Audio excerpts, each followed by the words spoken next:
That makes sense? We also have in the system, we also have something like netchain, which is perfectly happy to return a single array without any association wrapping. I understand that. I understand that. So I mean, I'm saying that, okay, fair enough. But I mean, okay, all right. Let's take a look. Let's have a look at the design of a thing in general, and then we need to specifically discuss input-output at one point. So yeah, okay. we will address that. Okay, so here, the use of variables here is, if you can successfully compile them, great. I think we want to have this general notify concept as a way to signal, what the visual appearance should be, but really has nothing to do with the evaluation control flow. Does that make sense? Yeah, it's a grouping mechanism.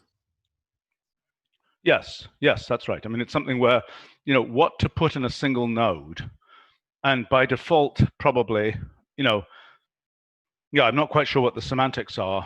Whether by default, I think by default the things are all in one node, and this notify thing basically says, here's the things inside this notify that aren't inside another notify are their own separate node. So you want to switch to toggle this on and off? No. I'm saying the following. I'm saying, let's say we have f of g of h of I of j of x. Okay. Mm-hmm. Okay. Actually, I should write this out in a different form. I should write f at g at h at I at j at x. Okay. So if you wrote that, I'm saying that's just one blob. Okay. By default, it's just one. They're all in one blob. But if, on the other hand, you put in here something like, notify here, and you put in another notify here, then what that would do is in that chain, it would say, break this. So don't have, by the time you get to that next notify, actually that one might be irrelevant, that one at the front might be irrelevant, but by the time you get to this one, the ij is no longer part of the FGH node.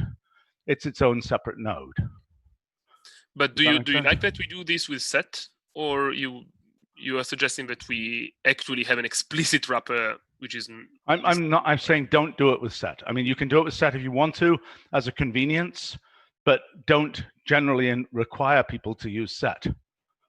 You see what I'm saying?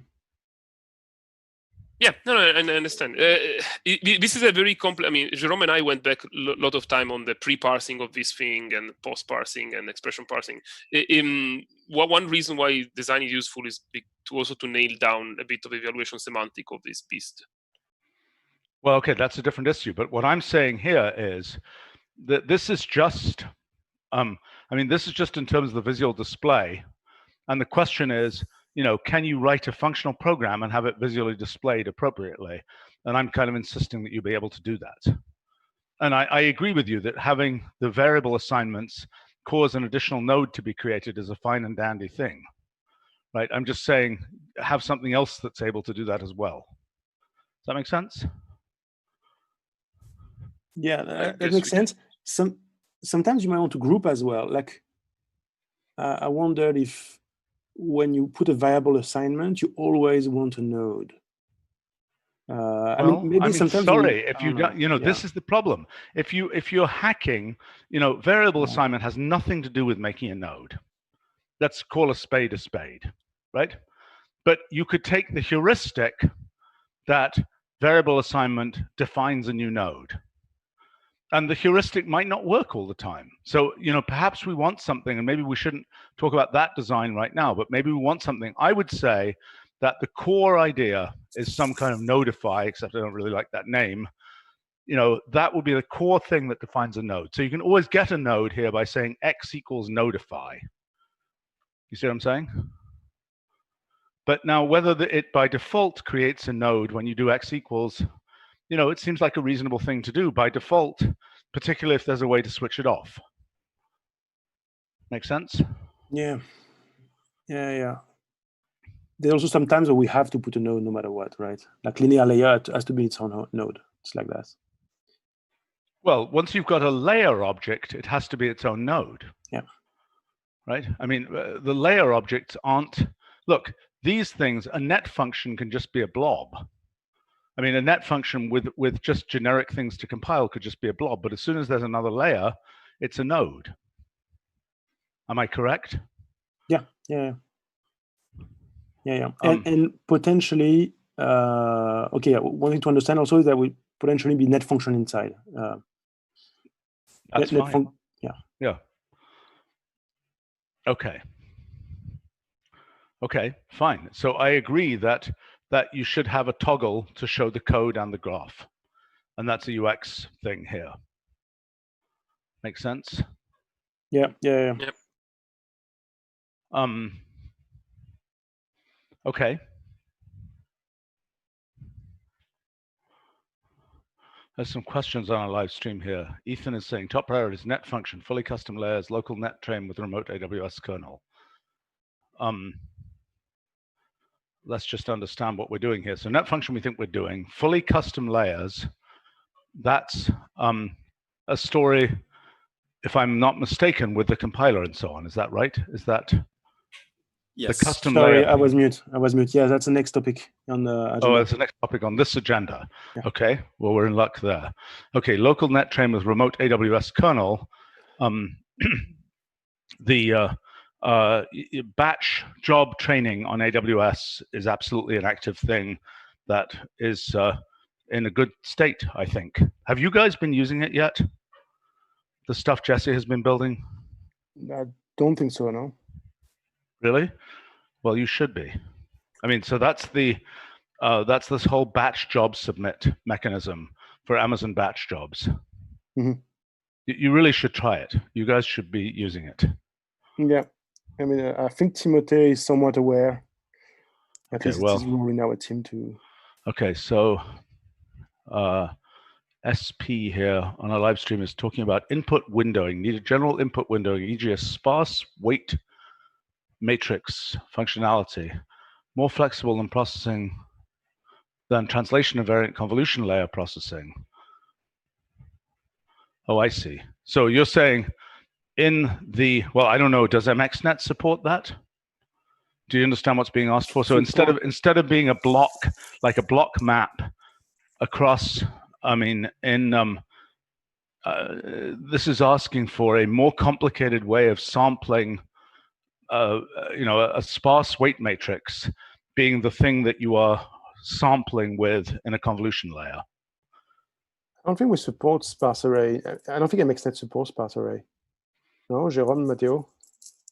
No, MXNet has something about sparse tensors. Okay. I don't know exactly what's the coverage, but it's there. Oh, but the issue here is windowing, not the main data. The issue is you have an array, it's dense, I assume, but you have this spider that's crawling over it and it has long legs. Oh, I see. The generalization of convolution, kind of. Yes.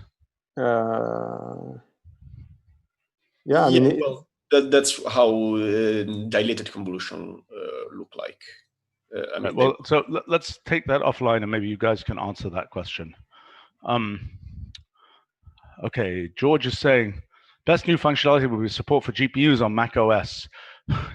You're telling me, I don't understand that. You know, I've been watching the computer industry participating in the computer industry for 40 years now. The Macs not supporting GPUs just strikes me as nuts. And I don't know what's going to happen with Apple announcing, its move to ARM processors. That's just a weird thing. And I don't know whether we have this is a kind of an industry forces issue that, we have certainly made people aware of what we think. But quite why those decisions are being made, I don't know. I don't know whether anybody has any comment on this here. There's a question from Freeman, does the neural net work on GPUs? Yes, absolutely. Our framework works on GPUs. How to tell the framework which kernels to fuse? I don't understand that comment. GPU training for Mac. Yeah, I mean, everybody's asking about this. What does Apple have to say about this? I mean, people must ask this on Apple news groups all the time. What is Apple saying about it?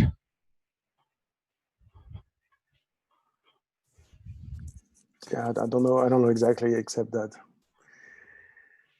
Yeah, except that it's not very developed. Well, I know that. Yeah. I mean, I've talked to the ARM folk about this and their sort of adventures in trying to get libraries developed and so on. And there's a place where Intel has really done, a lot of work. Yeah. And that's kind of how it works. Yeah. One thing we can do, and we should work on that, is to provide just inference of network on Mac GPU, which I think should be easier. Things like with ONNX runtime library, something like that we could include in our product, and then we would kind of convert our network to from MXNet to ONNX and then run. I see. Well, if that pipeline is one we can build, we should absolutely do it. I think we useful for image identify. Image identify could run on the GPU or. Well, let's try it. Text cases. Okay, so I mean, what you're saying is now that we have ONNX export, we should be able to take our network, export it to ONNX, import it into the Apple, whatever it is, Core ML framework or something, and run it there. Is that correct? Well, that's something different. That's something different again. Yeah, I mean, definitely this would be a possibility for people to export a network, but also we could have a construct like external net or something like that. That would we can basically do the entire procedure in the session ourselves. Exactly. I'm sorry, what are you saying? We can basically do the entire procedure that Etienne has described in our session ourselves. Like instead of exporting the network to a file. Oh no, I understand that completely. I was only saying that conceptually. Oh yeah, conceptually. Except I don't think we need to go to Core ML. It might just be ONNX, and then the runtime would work in many platforms, I assume. Listen, this is a high priority thing. You guys need to try this. Yeah. See whether we can make this. We won't be able to train, but at least you would evaluate that. No, I think that's already very useful. Yeah. So there's some comments on our live stream about this. Ethan is saying you can use ROCm to run a MXNet on Radeon. There's several words there. I don't know what they are, so I can't comment on that. Some push is saying they should make faster microprocessors, not graphics processors. Yeah, well, solve the physics of microprocessors. They haven't gotten much faster in a long time. It's all been in the organization of the, I'm amazed that servers we bought 10 years ago, it's only, if we bought servers again today, they'd only be 20% faster. It's a surprising thing. Okay, let's get back to this, and we'll go back to some of these other comments later. So we're talking about this. Okay, so let's talk about net chain. What's this? So you're saying net extract. No, so Isis, your point is only that this thing behaves like one of these layer objects. Yes. Although we could also, for reason we might discuss after, multi-output, make it only behave like a classic network when you do net graph, and then it converts to a net graph, and then you can do whatever you. I'm not quite understanding this. I mean, in other words, you're saying, okay, so let me take this apart. So the question is net function a single lump, or is it something that can be treated and extracted as separate elements in a net graph or a net chain? Is that really the question? Yeah, I think that is the question. It's, kind of. I mean, there's a more general question, but yeah, basically, it is not a single lump. Yes, it is inside. It's also a net graph. Okay, so this notify thing that I'm talking about has more significance than merely the display. That's what you're saying. Yes. And for sure, when you do net graph of net function, it will convert to a net graph. That is exactly like any other net graph. Okay, so hold on. This is important because you're saying that really what we need to do, this notify thing that I've talked about, is really something with semantic content.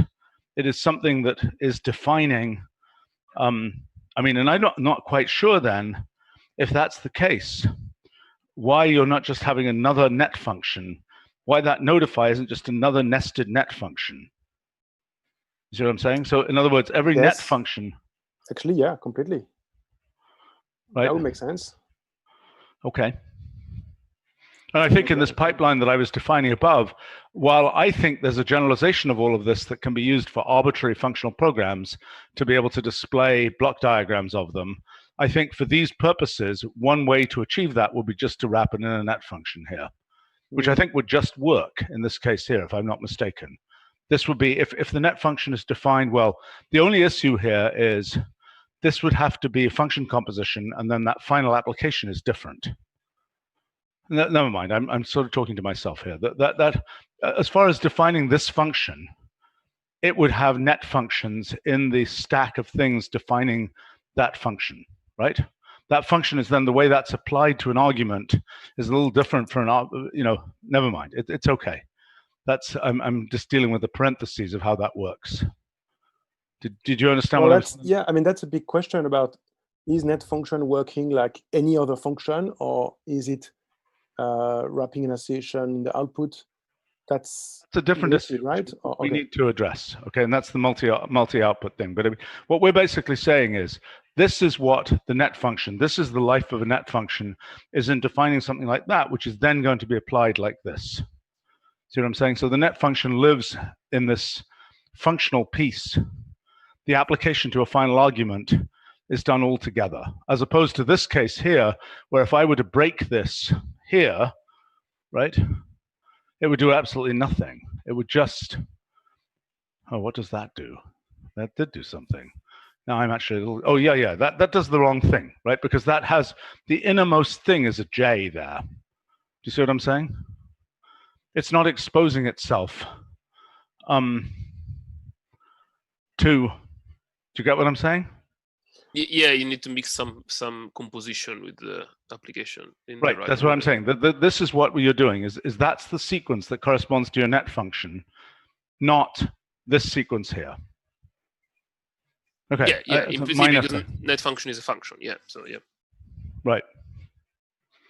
Okay, so that's a way to define. So in this case, then, sub 3, comma 3 would get to the net function lump. And if you want to get inside the net function lump, you do another extraction on that, correct? So you could nest net functions, and then you do essentially part extraction down the sequence of net functions. Yeah. Although any given net function, its innards are really just, I'm a little confused by that. I mean, it's going to have some innards that are other net functions and some innards that are not net functions. I mean, don't know how the numbering works. Right now is all layers, yeah, in the end. I understand that, right. So, right, but so maybe what it does is it has to treat the things which are not explicitly net functioned inside the net function as, as if they were layers. And I don't know exactly how that works, but I don't think this part extraction thing is the most important issue. I mean, no, not at all. This is a bit of a detail. Right. Okay. All right. What is this? What on earth is this thing? This is to represent parameters, learnable parameters, to be precise, that we call array in our language. And how do you represent? Because you're not going to only put classic layers, right? I mean, you can put linear layer, you can put convolution layer in it, but also a way to define parameters and then do things with these parameters. And the current way that we could do this is with constant array layer, although it's a little bit weird because doesn't sound like a teachable layer. By the way, yes, so that's a separated topic that we put just below, that we also want to rename constant array layer just array layer. That's a separated topic. We think it's a bad name, and actually Sebastian and Tali also think, I mean, at least Sebastian think it's a bad name. Okay, so let's try to understand here what this. Oh boy. Okay. Can you remove the array random real? I don't know why I did that. This is a detail. Like exactly. Well, I'm just going to not look at it. I'm not going to remove it because I don't. Okay. This is just initialization. Okay. You can put if you want, but it's definitely not the general case. The general case is just net array, and then it's a dimension of an array. And and so then what you expect? So if I did, for example, let's say net initialize of net array, 4, 5, 6. Yeah. I would get a somehow random array, 4 by 5 by 6 array. Is that correct? Definitely. There is still the question when you evaluate net array that is initialized, not in a network, not in a function, does it evaluate to an array, or does it stays with a net array wrapper but acts like an array all the time? I don't know. This, I would have thought it would be more convenient to have it just be a net array like that, and have some normal mechanism or something to take it out, because I don't think that's an important case to have it. The escaped net array doesn't seem like the primary case is when it hasn't escaped. yes, definitely. It's not a primary thing. So we have two possibility open. We are not. I prefer, I think, a little bit an inert wrapper. I think an inert wrapper is better. I think it's what the other, I think that's what the other things do. The other net-related things do that, and I think that's probably the right thing. Now, I see. Okay, so you've talked about net initialize. Puffle. Okay, so this is the question of, if it initializes, what does it initialize to? Which would be an inert net array, but act like an array. Right. Freeman is suggesting looking at fluxml.ai. I'll let somebody else do that. And I hope you guys do take notes of these things, because they're good suggestions here. Somebody make a note of that? Yeah, I'm keeping track of all the comments. Okay. So this net array will actually be compiled to a constant array layer in our framework. So what you see on the graph, this A is actually a constant array layer that we should probably rename, because it's not constant, it's learnable. Yeah, well, so don't call it that. Why don't we just call it a net array if that's what it is? Why is it compiling to anything?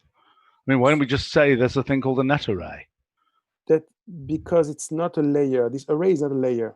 Layer, you need to apply something to it. So you need to apply it to something. Exactly, which in the case, yes.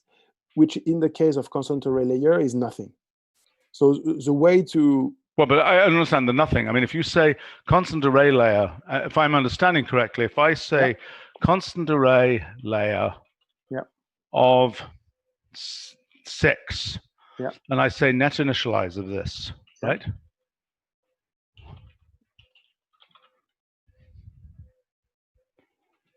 That's a constant array layer. Why did that not work? Probably it's a list. It's always a list? Yeah, it's probably just a generic. Well, whatever.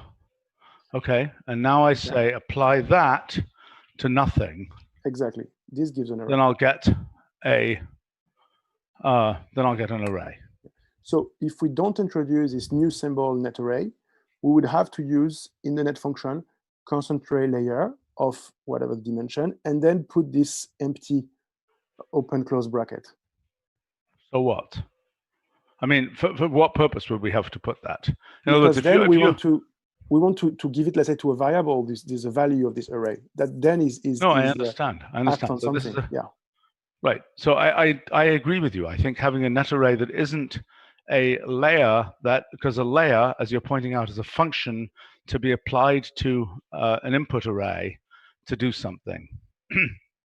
Whereas a net array just is what it is. And that seems right to me. Which was Jerome's suggestion to make things a little bit cleaner. Right. So I don't understand in what's tagged of what's learnable, what is a teachable layer and what is not a teachable layer. In the output display, we are tagging that, right? But I don't know how we tag that. The names don't distinguish. Am I correct? No. Okay. Actually, what's an example of a non-learnable layer, non-teachable layer? Threading layer, element-wise layer, aggregation layer. Okay, let's look at the multi-output case. Which, by the way, there won't be so many, because there's this constant array, and then this element-wise and so on, and then there will be net function. And I think we'll be over soon of this non-teachable teachable layer, because it's basically wrapping regular code. There's no parameter, it's just a function. Anyway. So yeah, how to deal with multi-outputs. Our suggestion was that if it's a multi-output, you have to write an association in the net function. That was our suggestion. I mean, in the net, and this is a multi-input case here. Yeah, multi-input. Yeah, I was starting with multi-output. That's easier case. Easier case. Yeah, I agree. I mean, if you want multiple output, then if you put an association there, I agree. And if you want multiple input, the question is how you tell it that this is a multi-input net function as opposed to an ordinary net function. And I think the most plausible thing would be something like, oh boy, I mean, I could imagine a syntax. I'm not sure I necessarily like the syntax. Something like net function and then a list of keys. So key 1, key 2, arrow, function. It's not my all-time favorite, but it would work, I think. I mean, the named argument, of course, would work. When you put hash Bob, hash Claire, this is no problem. I'm sorry, what do you mean? I'm just saying that right, but I'm saying that this is that you have two choices. Either it is a function that is applied positionally to things, and maybe we could say something like, I mean, this should work like curry, right? We need to go look up how curry works. But something like this could say it's a 4-argument function. Expect 4 arguments. Am I making sense? So if we look at curry, for instance, oh, it shows how unmodern I am. But you see what it's doing there. So this is saying, yeah. Yeah. So this is kind of the same idea. This is giving a template for what the structure of the input should be like. And then, I mean, possibly even curry applied is usable. I'm not sure if it is, but you get the point. I mean, it's something which is telling you eventually you're going to feed this to the function, but you might have to curry things somehow to get them into that function. I'm not sure if currying is the right concept, but you're going to, well, okay, hold on. One thing you could say is, this is just what you do with multi-inputs. You just do this, and that way net function doesn't know that it is expecting Bob and Claire. Am I making sense? You just have to know that. Yes. Yeah, which is, I mean, not terrible. It's not terrible. Yeah, I think it's fine. Huh? This will, I mean, this is our job. There is some parsing. It will figure out it's. No. It doesn't have to figure that out, because the issue is, okay. The only issue is, there is a need for this thing. The issue is when the arguments are prepared for net function, what are they prepared as? Right? Are they prepared as positional arguments, net function, blah, blah, blah, open bracket, arg1, arg2, arg3, or are they prepared as an association? Yes. Right, those are the two cases. Exactly. Association, yeah, okay. We wanted to make net function act exactly like the function that is inside. Right. Well. And that would mean that net function could also have positional argument, which is different to the rest of the framework, but we don't see a major issue with that. Meaning, like a net graph cannot take many argument. And a chain wait a minute. The input, argument. You're saying that hash input, that it expects a hash input. Is that correct? Yes. As opposed to a positional argument. Exactly. It's either just one argument or an association. I mean, effectively. No, or a list. It also accepts the list of. No, but none of that is sensible, because what you've got here, net chain then is not in fact the equivalent of functional composition because it's messing around with these hash input, hash output things, right? Which functional composition would not naturally do, unless you have something like a curry applied mechanism where you say, unless you have something which says, something like association applied, okay, of F, which packs and unpacks that association mechanism. Does that make sense? So in other words, what that's doing is it says this is a function which normally would just take f of x, but association applied of f would do this. It would feed to f the association input, arrow x, and it would then unpack from f output arrow y, or whatever it is. See what I'm saying? You understand? Not understand. Okay, so look, here's the definition of this. This is, it says f of this, right? And then it says, take that and turn it into output arrow blah. Okay, so that thing, that's the definition, right? Let me just put an X here or something. That NetChain is, does not always return association. It can either. I'm sorry, what? NetChain and graph does not. What does it return? It returns either an association when you have many output ports, and you have only one output port. So we've got a bit of a hack tower there. No, wait. It's better. No, it's not depending. It's always the same. NetGraph, I think, always returns an association. No. And NetChain. No, there is an inconsistency. If there is one output, it returns the output, and if there are two, it NetGraph as well. Yeah. Okay. I didn't know that. Okay, well, so we've got a mess there. So we're going to have to clean that up. But you understand what I'm proposing here. So this is a way of converting from something which expects to take a function to something which expects to take and give an association.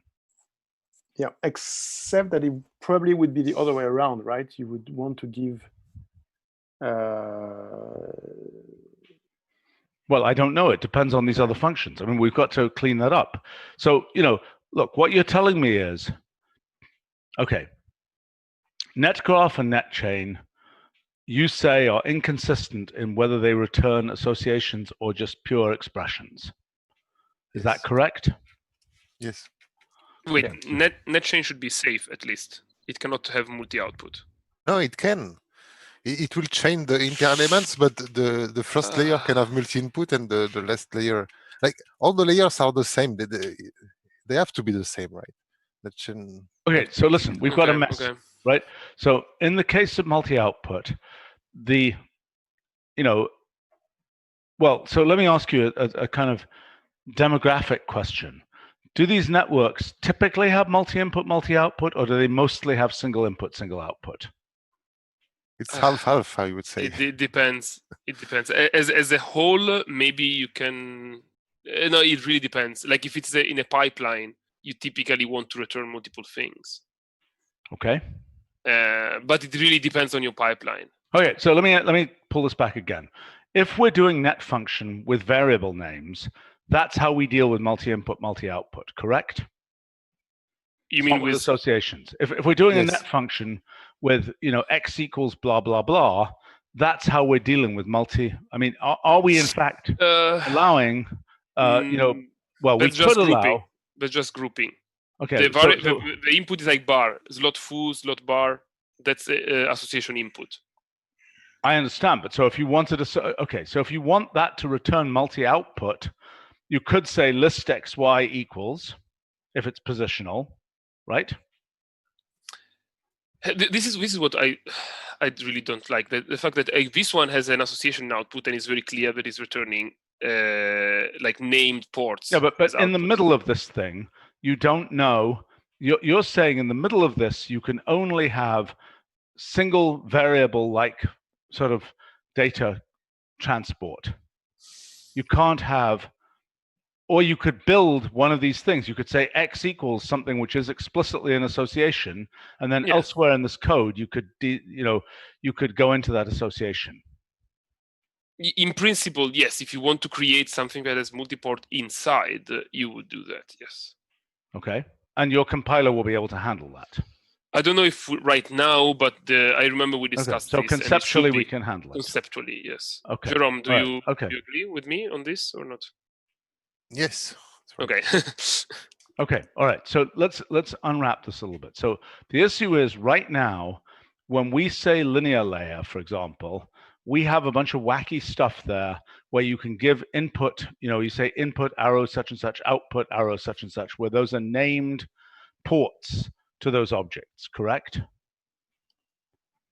Yes, Right? there is only one input in this case. Yeah, you don't provide output. Okay, but you can say linear layer quotes input equals the right? Yes. You cannot change the name though. I'm sorry? You cannot change the name of the output port or input port in linear layer. No, I understand, but you say quotes input equals, quotes input arrow 7. I mean, when you're giving the size of the input, the size of the output, you can give that in those layer specifications. Yes. Okay. So we have a bit of a mess here. So let's try to understand what to do. So we've got these layer objects which fundamentally apply themselves to arguments, but they also have the ability to have named ports. Now, the idea of named ports, gosh, in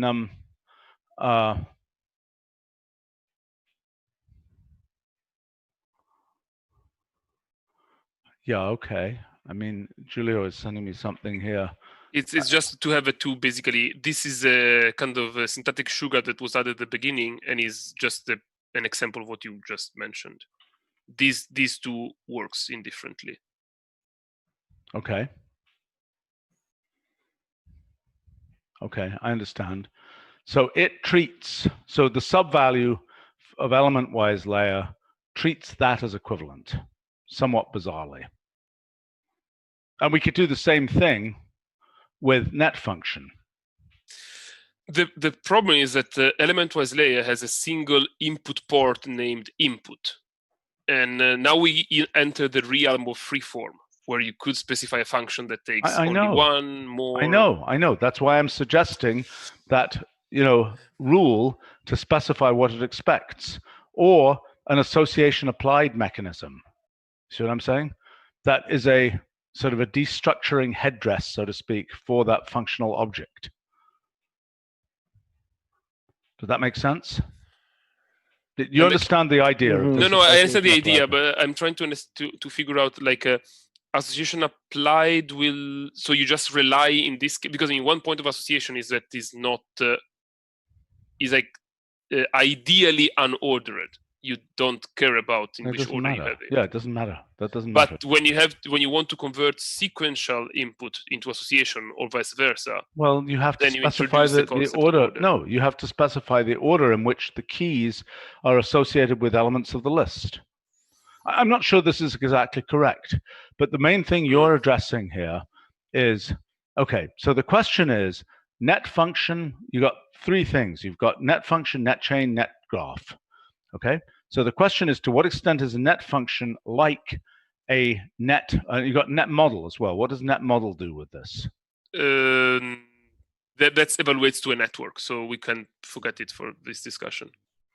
So in other words, it evaluates to a net chain or a net graph. Exactly. Okay. Okay. All right. So, okay. So the question then is, as we connect together net functions, are the net functions taking in and giving out associations with that are like named ports, or is it a pure sort of functional pipeline? Right? That's the question. Am I correct? Yeah. Okay. In broad strokes, yes. Okay.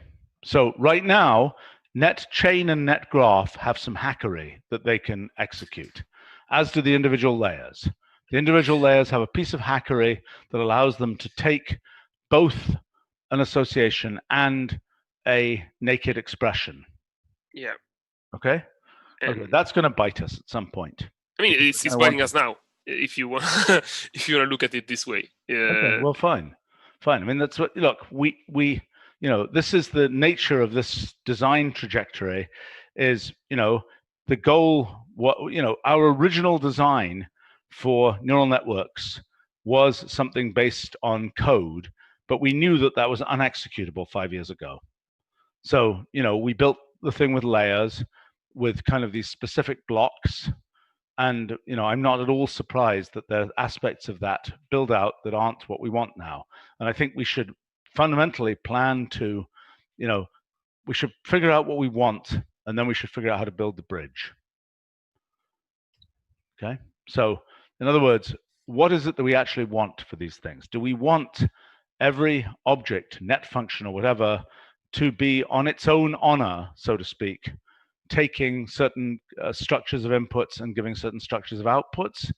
Or do we want to somehow more obviously expose the type signature effectively of the thing? I think that's what it comes down to. So, I mean, one possibility is that net function just does what function does, which is I can eat anything, totally omnivorous, and it's up to you to destructure it appropriately inside the function. Right? Yeah, that's which is one of the proposals. So if you have slot 1, slot 2, it will expect a sequence of two things. If you have slot full, exactly slot bar, it will expect an association. Yeah, right. So that's exactly what function does. Right. So that's not a foolish way to do it. Now, if we wanted to wrap, and honestly, that seems to me a flexible way to do it. And if you want to wrap essentially type checking around it, that's a separate thing that you can wrap around. I mean, we don't have that with function, and we have surprisingly little need for that with function. So I would tend to favor that approach for net function, that it's just omnivorous, so to speak. Okay? Yeah. So now the question is, given that, what do we do with net chain and net graph? Do they, there's one problem. I mean, this will force absolutely the output of net function not to be a layer, though, because we have this layer semantic that they can take properties as extra arguments. Like you can say the net model of image identify, which is the net image, comma, probabilities. So that already enforces the structure that the input is always the first argument. You don't have this liberty of taking sequences in. Okay. So we need but that's for net model. Yeah. That's net model. That's an outer wrapper thing. No. It's a net. Like it's a net chain that is the function of image identify. Yeah, the net chain or any layer actually that has some properties. You can say that net chain of image, comma, top probabilities, like classify a function. Okay, I understand. So we need to depart from those heads if we want to this free form. Net function has to be its own beast, which I will say I don't mind, because I like the similarity with function and the fact that if you take the function out of a net function, well, it's not exactly obvious to me that meta request for net model is done in the right way. So what you're saying is that net model is given its primary input, which might be an association, as the first argument. No, not net model. Net model evaluates for net graph, net chain. Well, whatever, it doesn't matter. But I mean, net model, it's the sub value of net model, whether that's whether that ends up being a net chain or a net graph. Okay. Mm-hmm. The sub value of that has, what you're saying is that basically what it looks like is net model of blah, mm-hmm. of input, comma property. Yeah, exactly. Right. So that you're saying that's the structure. That's the structure for every layer, every element that is in the framework. So this is all right. Okay, fine. Well, that's important to understand. No, exactly. I'm just saying as a point to start from. You don't have to do it. What would happen? Don't we have layers that take multiple arguments? Don't we have like addition layers that take multiple arguments? They are always element in associations. in other words, this input is always packaged as a single argument. Exactly. The input. So even if it's adding things, so that means that we can't use the function plus. If we say x plus y, you can do a threading layer plus, and that. Okay, so let me understand. Inside a net function, when you're using these layers, right? Mm-hmm. The second argument of those layers is totally irrelevant at this level. It would just mess things up completely if you put a second argument in here. Yes, unfortunately, I guess. Right. I guess so. Yeah, because that's for inference. You don't need you want to look at the head basically. Yeah. So that's the only thing. Well, but here you're not just looking at the head. You're presenting something that actually has an argument fed into it, because that's the structure of this code. Yeah, but indeed it would mess things around. Yeah, right. it will. Yeah, I'm saying the head because the point is that to what you're saying graph, is you need only that the head. Anything that is from this framework has to be a one argument function here inside the net function, and that it's two argument form. I mean, this seems wrong to me, because to me, the right way to do this, it seems to me, is to have some kind of headdress-like mechanism that is what tells it that you want meta information. Just like, we have information that gives you meta information about something different from the thing itself, so to speak. If that makes sense. Right? Yeah. So there's one thing which is the evaluation, and something where you're taking I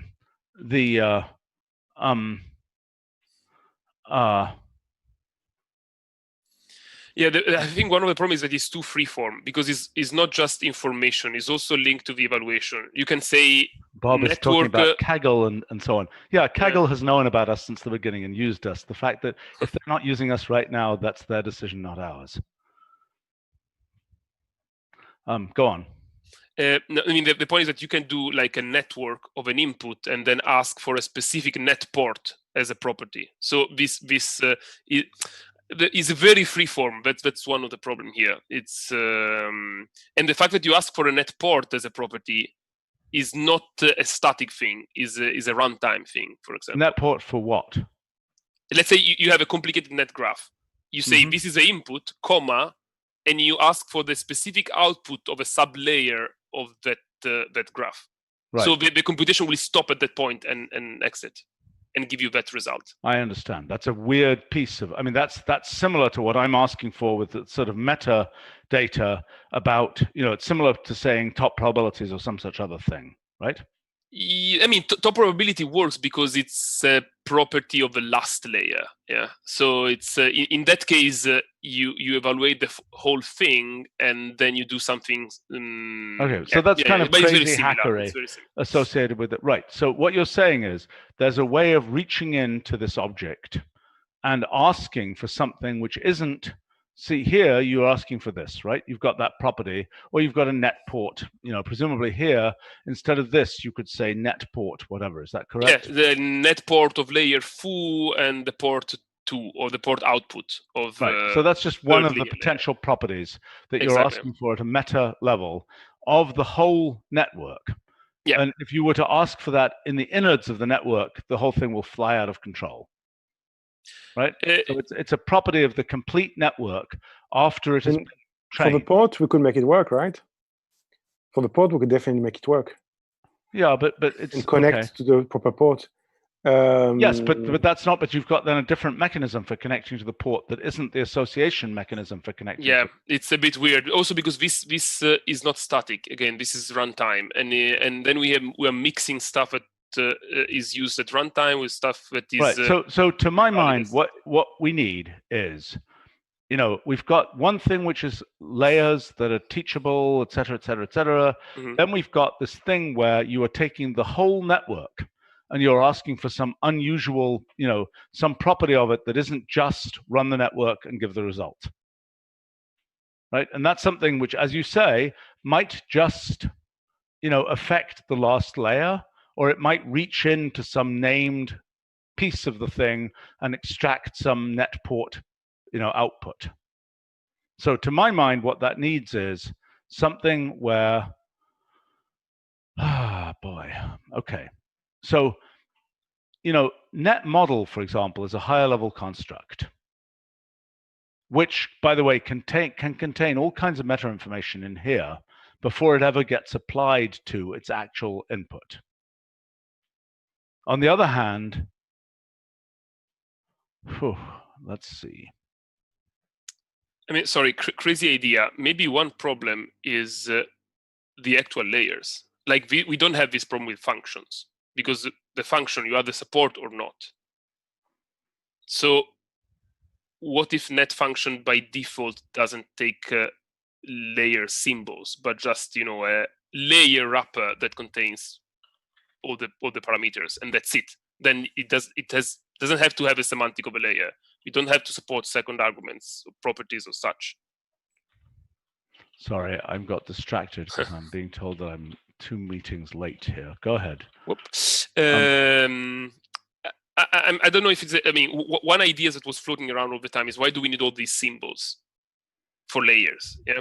Yes. So the point is that we don't have problem with max, because max, we know what it does. And if we have a function that, I don't know, blur, it's okay. We don't support it, period. No, I understand. So, I mean, going to a situation where we don't have element-wise layer, it's just the function, seems like a much better scheme to me. Yeah, like layer, and inside layer, you have an element-wise layer with its properties, and that's it. And then you don't have to support any port or anything, because that's just a symbolic representation of that computation. I agree. I think that's a reasonable direction going. And I don't think that's a... Look, the fact is, this is...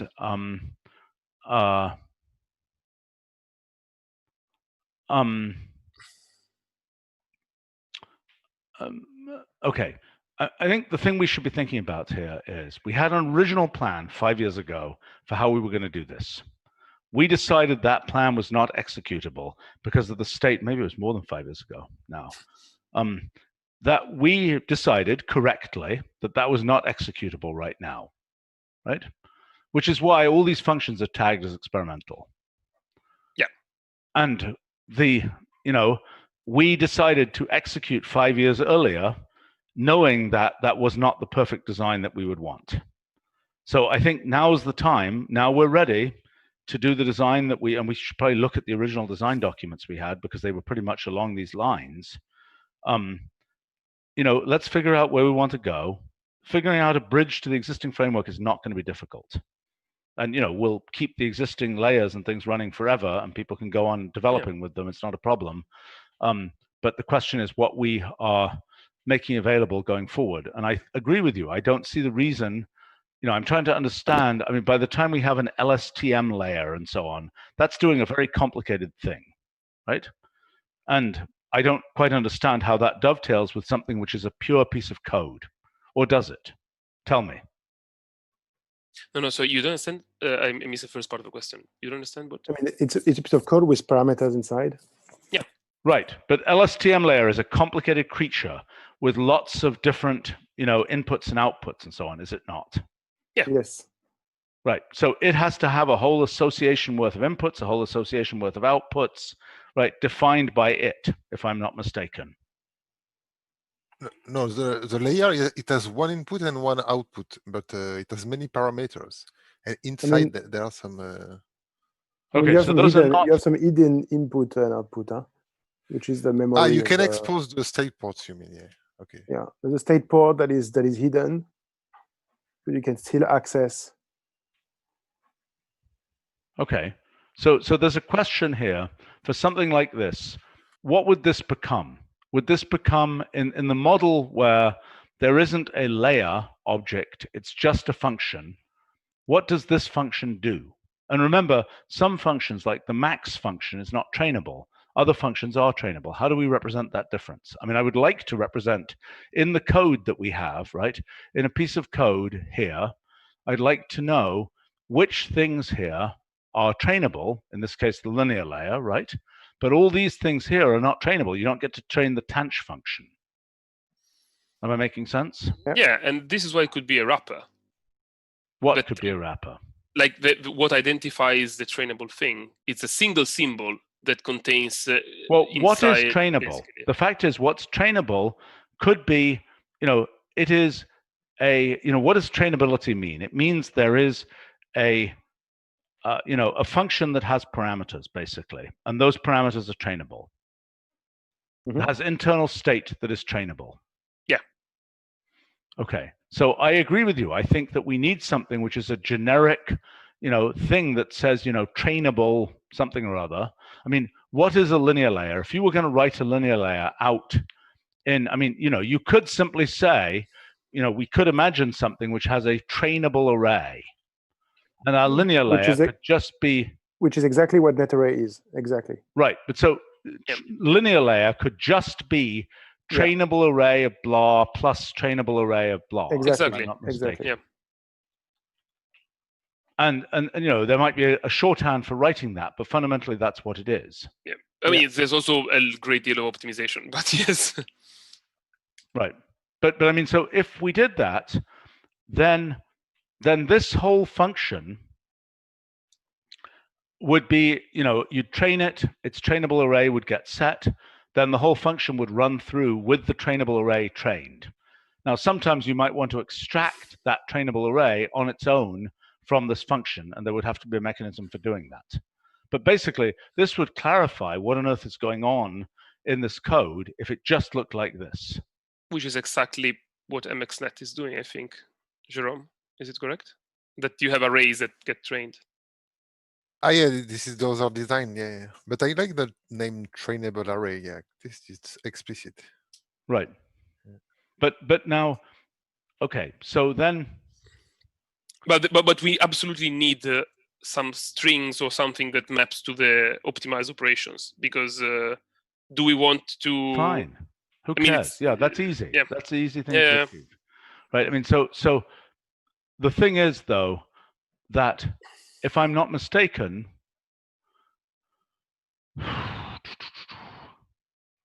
I'm still a little confused about how you feed these things in, these kind of sub pieces to like the LSTM layer. It's amazing stuff like this actually works. It kind of is the marvel of universality of computation, so to speak, that even this kitchen sink pile of gunk is trainable and computationally useful.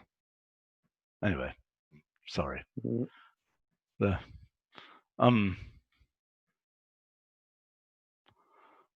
Anyway.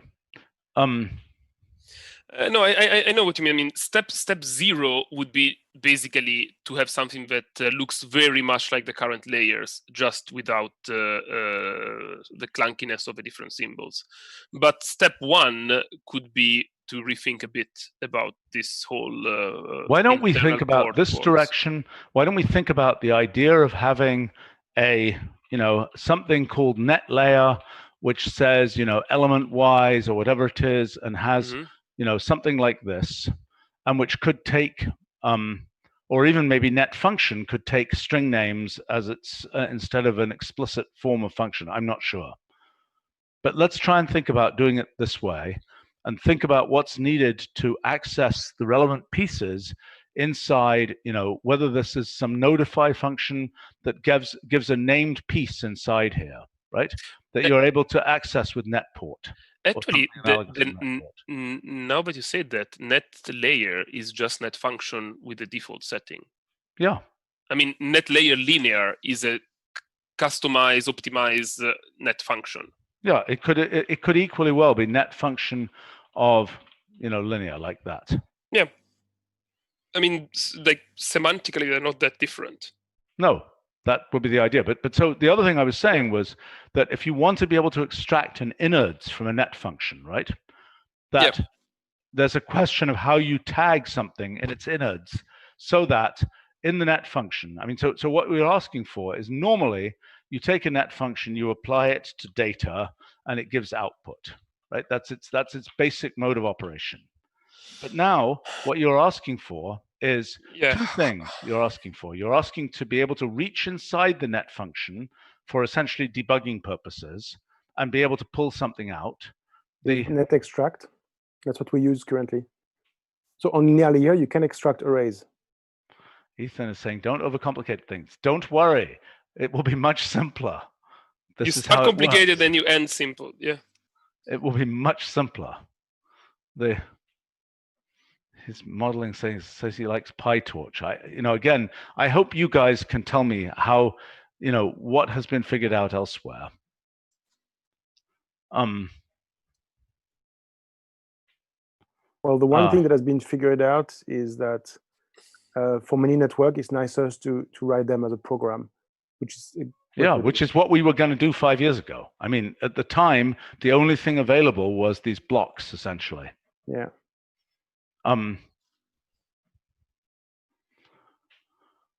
Right.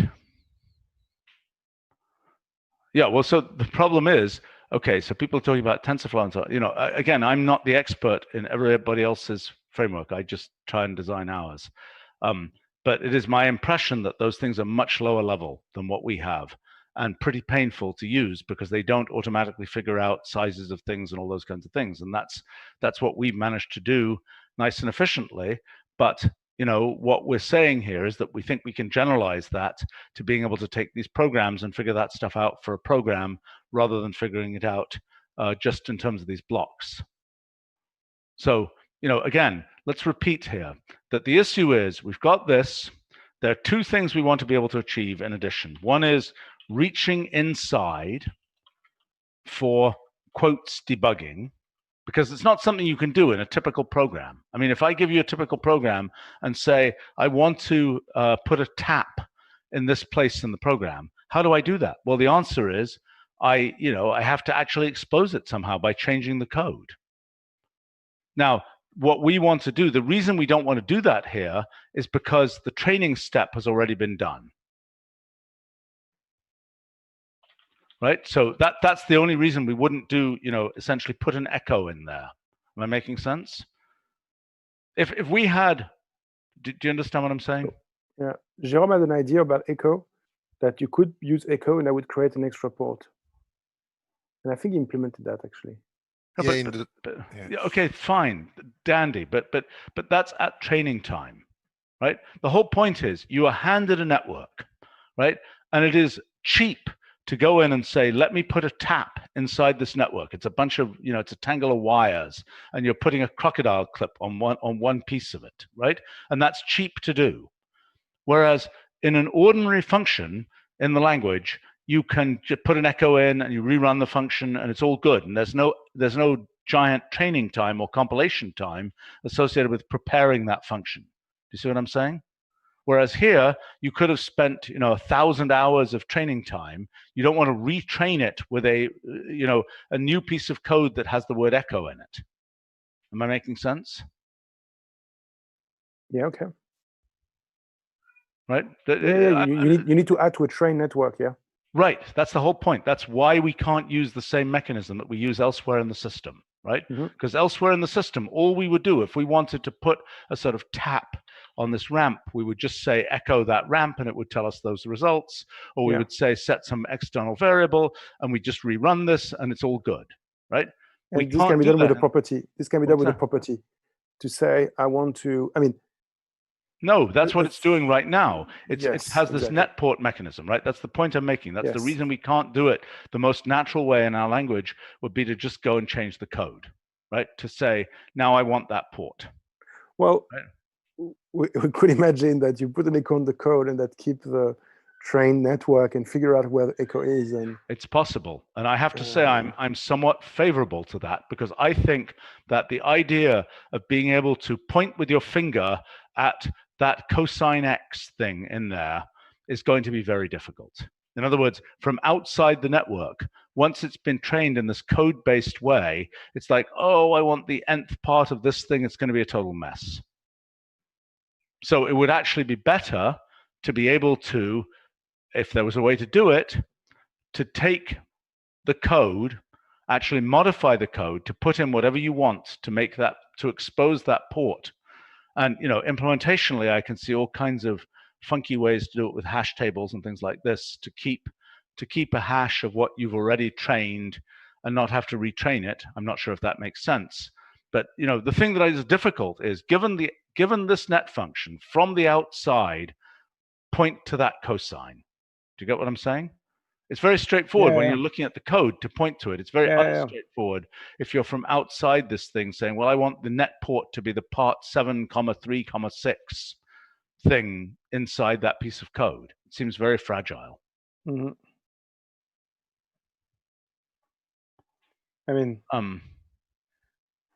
it depends. I mean, if you want to, it depends what will be the workflow, but you could also do a graphic thing where you click on this part of the code and give you a path or something like that.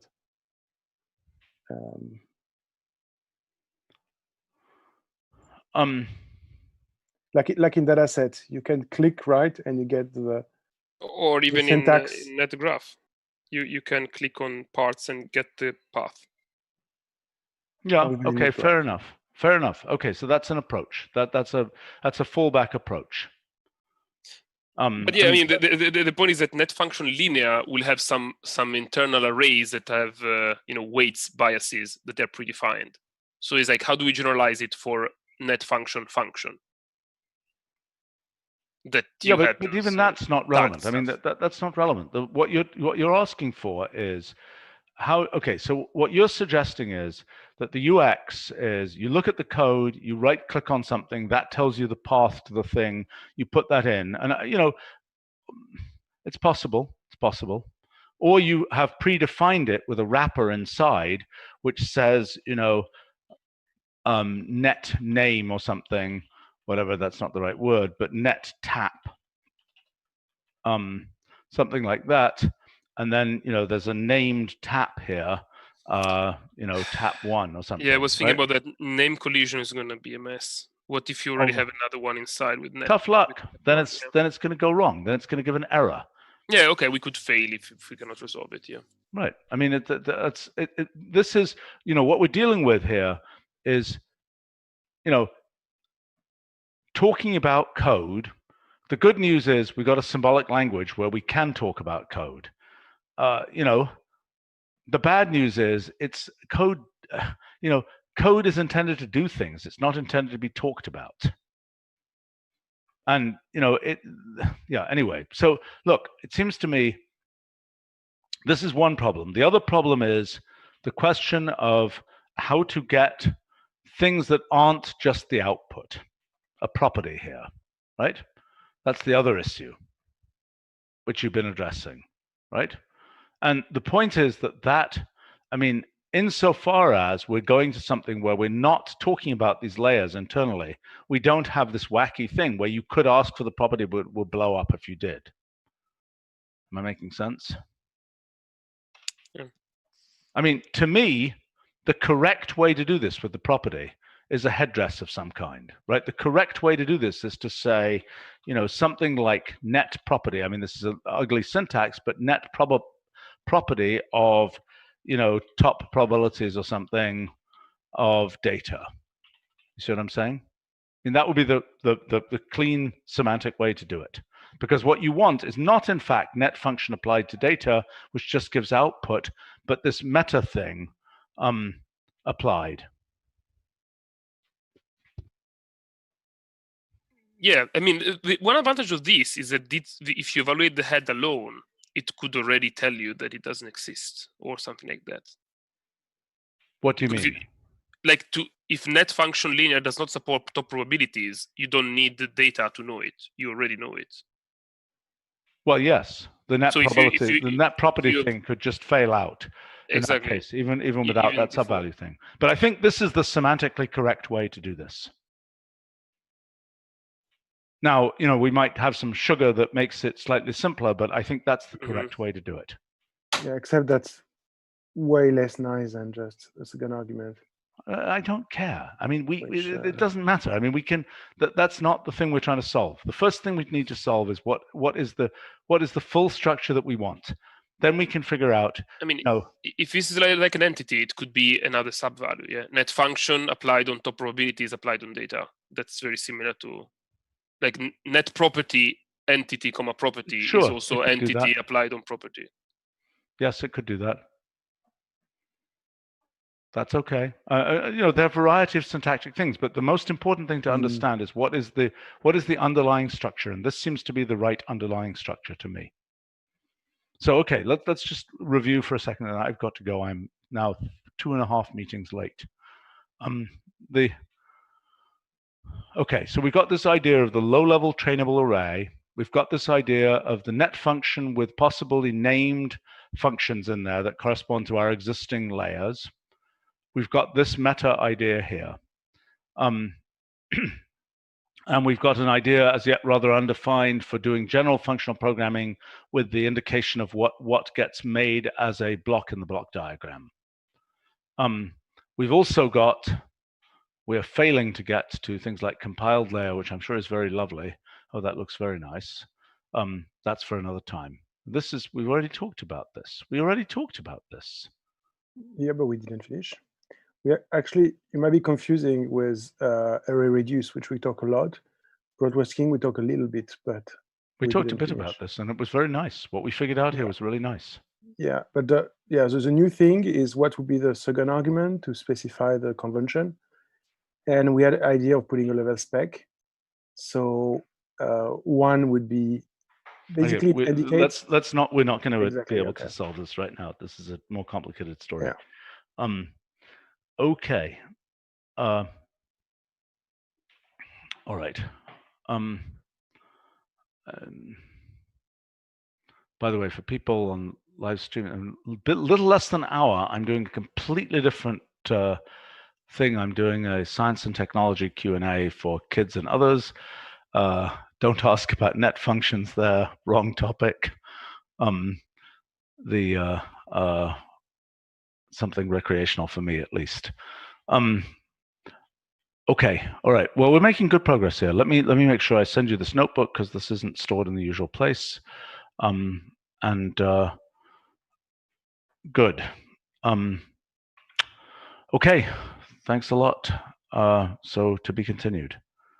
Okay, see you later. Bye. Bye-bye. Bye.